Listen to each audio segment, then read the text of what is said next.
Thank you for staying with us. It's still hashtag GTV Breakfast. It's time now for a conversation on deafness. September is National Deafness Awareness Month, and we have folks from the West African Center for Cell Biology of Infectious Pathogens, WACCBIP, to help us with the conversation. I have seated to my far left Andrew Muniru, Nantogmah, who is the Head of Communications and Public Engagement at WACCBIP. Good morning, sir. You're welcome. And then seated right next to him is Dr. Amenga-Etego, who is a Senior Research Fellow with WACCBIP. Good morning to you, Doc, and you're also welcome. Thank you. Thank you, So, the name is quite a mouthful. West African Center for Cell Biology of Infectious Pathogens, WACCBIP. What's that about?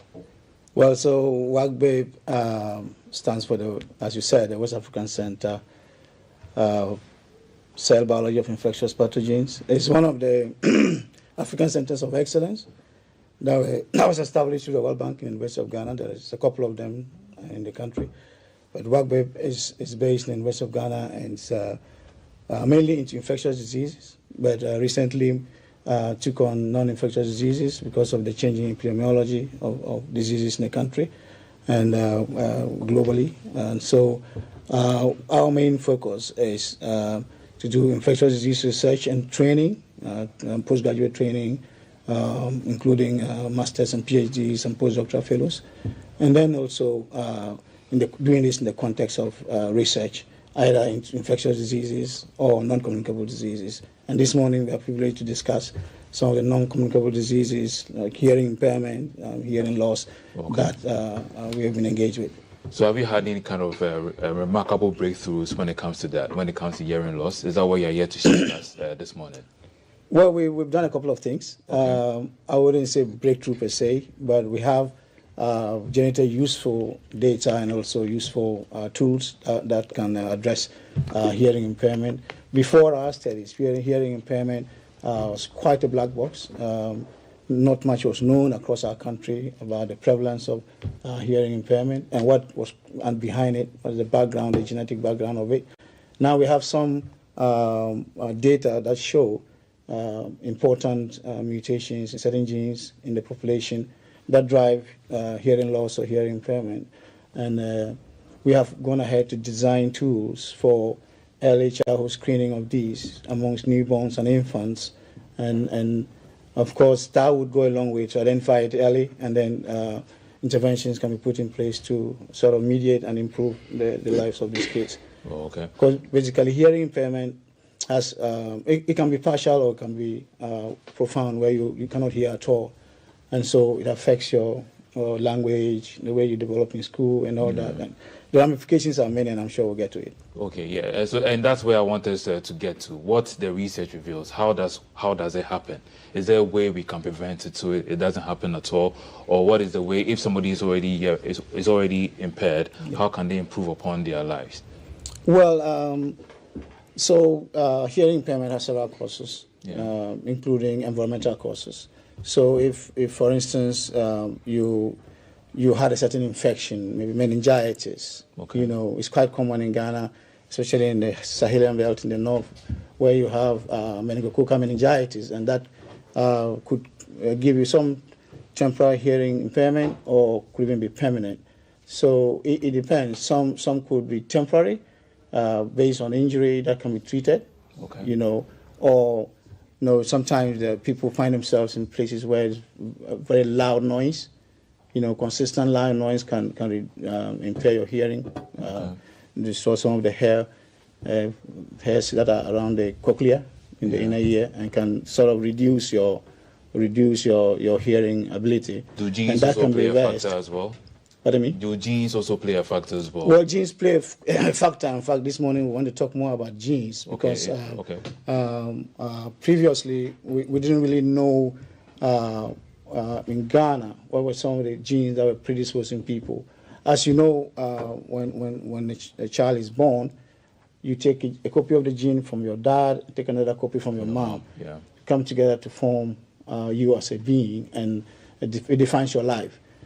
So there are instances where we do inherit either one bad copy of a specific gene that sort of influences our hearing, and then that one copy you get from a bad copy from your mom If you're not lucky to get another bad copy from your dad, you have 2 bad copies, and that we usually will say is a recessive trait. You know, but what it means is that with those 2 copies, you have no way of hearing. So it could lead you to profound hearing loss, where as a child, you cannot hear, and so you can't develop language. I mean, you can imagine when you are in school. I mean, the impairment is and the ramifications, the effect to your life is so tremendous. And then there are situations where you could just get 1 copy. Okay. Right? Your mom gives you a good copy, your dad gives you a bad copy. Okay. Or the other way around. Cases like that, does that mean, according to your research, is there a way maybe perhaps you are heading towards a breakthrough where you can end it? So if perhaps the mom is partially impaired in 1 ear, for instance, or is deaf in a ear, it's like, can you stop it from getting to the child? Well, I mean, that's the ultimate in terms of genetic engineering, to be able to sort of intervene at the stage of the fetus. But we aren't there yet. But early childhood screening, at the screening of the newborn and the infant, or even preschool or early school, you know, these are things that if you can identify, you can. There are aids that you can implant. You can sort of try to intervene to help the child. I want to bring Andrew into the conversation because I want to ask how you can identify. So thank you very much. So most often, a lot of people want to associate the causes of deafness to misconceptions such as, witchcraft. Witchcraft, and then other spiritual causes. But like Dr. Lucas was just trying to explain,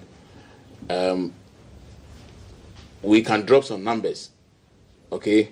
And our research actually proved that about close to 70% of all deafness cases, non-syndromic deafness cases, are genetic. And most often than not, the people tend to deny the fact that it's genetic because they never grew up to see people who are deaf in their family. Okay, but the way genetics works, several generations before you were even born, there may have been a member of your family, your ancestors who had. So it's just like lottery. It can just play once in a while. And that is why we are advocating genetic counseling prior to marriage and also genetic screening at the antenatal level. And I want to highlight this point. One thing that WACCBIP does is that, there are a lot of research institutions in Ghana, but what we do differently is that beyond the research, we aim at 2 things. Develop policy for government to help improve, to introduce, exactly. And also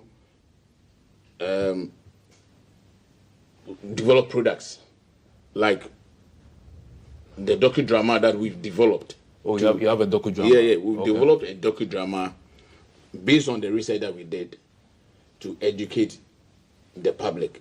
And we went through the pains. I mean, we went through the stress to do it in 2 variations. One for people like you and me who can speak and hear.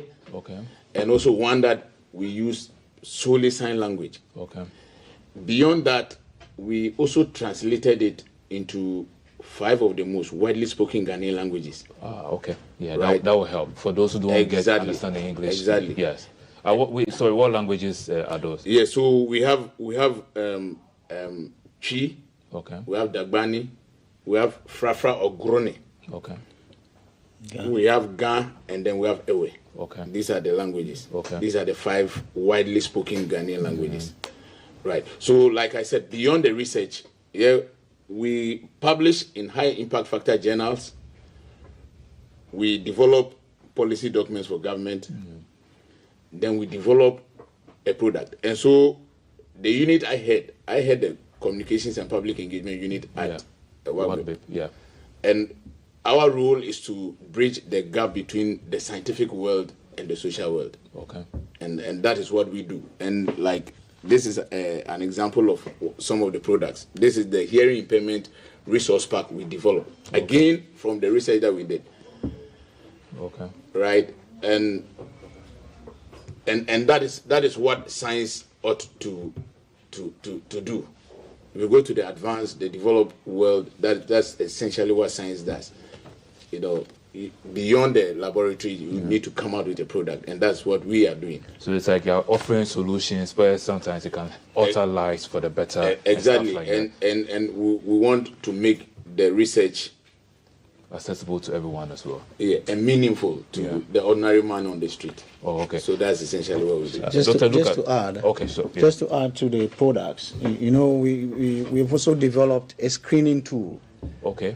For detecting this early during, childhood. Okay. You know, is that what you're referring to at the antenatal side or something like that? So yeah, at the antenatal clinic, or just before school begins. They could screen the children using that tool. It's a very simple tool, and I know that I think from March 2023, Kolebu started a screening program for hearing impairment. What's the name of the tool? The tool that we have developed, we just call it a screening tool. We haven't given it a specific name. Because WACCBIP is already long enough. So it is long enough. So that tool, in addition to the docudrama and then the resource pack, are products that we are confident will help, with detecting these things in our society early enough. Yeah. If people like the Ministry of Health, that we have developed policy guidelines and sent to them, if they buy into it, we would be able to intervene in these things early enough through early detection. So it's not like it's a pandemic in Ghana or something, deafness? Or also deafness, you can say, because it's not everywhere. If you go to district levels, people are probably, unless you are symptomatic, you come to the clinic and you are already identified by your parents to be struggling to hear, and you come there are interventions they can give you, but it's silent. So we can say it's a silent epidemic in the sense that not much is known about what's happening at the community level regarding hearing loss or hearing impairment. Unless you grow up. Yeah. And then they realize that your language development is having issues, and probably the way you behave, they think that one ear might not be working properly, or both. Maybe perhaps when people speak, they have to keep saying it, shouting. Are there like some early warning signs? I know you said it's silent. Yeah. Maybe are there some? Yeah. Yes, there are early warning signs, and they are all spelled out in this document, this resource pack that we developed. Okay. And we developed this in conjunction. You see, we work with the deaf community. Okay. Across the whole country. The research we did was a nationwide research. So we developed this, a co-created product. Okay. With the deaf community. So as you go through. Yeah, I see over here that some of the I may be wrong, but you can correct me. I see speech is delayed, speech is not clear. So if at age 6 months your child cannot perceive sound, what are some of the signs? Yeah. The child doesn't respond to loud noise. As an adult, you hear a loud noise, you panic. But you see a child who doesn't respond to loud noise, that's one early warning sign, right? And there are others. Turns the TV volume up. Yes. So for those who don't have access to this hard copy, for instance, that I have, is there somewhere they can go on social media and then get this information? For the Ghanaians out there who are watching us, we have a very engaging website. Okay. And several social media platforms. And so you can go to our website, WACCBIP.org. WACCBIP.org. Okay. And when you go onto our you go onto our website, you can directly go to our social media platforms. YouTube, you find these docudramas that I spoke about. Okay. Just go to our YouTube channel. What's the title of that? The docudrama? A Smile of Hope. A Smile of Hope. Okay. Yes. The title of the docudrama is A Smile of Hope. I just want to give Dr. Lucas the last word. Quite briefly, we are wrapping up the conversation. So spiritual causes are not part of the reason why people go deaf. At all. Not at all. What about, for instance, radio disc jockeys who wear earphones and stuff? You know, elderly people tell us if you keep listening to music loud and at some point you go deaf. Is there a chance of that happening? They are right. There's a chance of that happening. But today, because of technology, you know, I mean, those who do these gadgets are fully aware of their effect. So it's quite minimized. You know, they've put in certain interventions to make sure that the sound is not hitting your ear to the extent that, I mean, you get damaged. But of course, you can find yourself in a factory where you know there's no health and safety. So there's so much noise. You can develop hearing impairment. Maybe we need to speak to the Accra mayor because Accra is too loud. People use sirens and and also if you are not lucky and you are somewhere and there's a loud explosion. That sudden explosion can actually damage your hearing. So it can be very physical, injurious to your hearing. So aside the genes, no spiritual aspect. No spiritual aspects. No.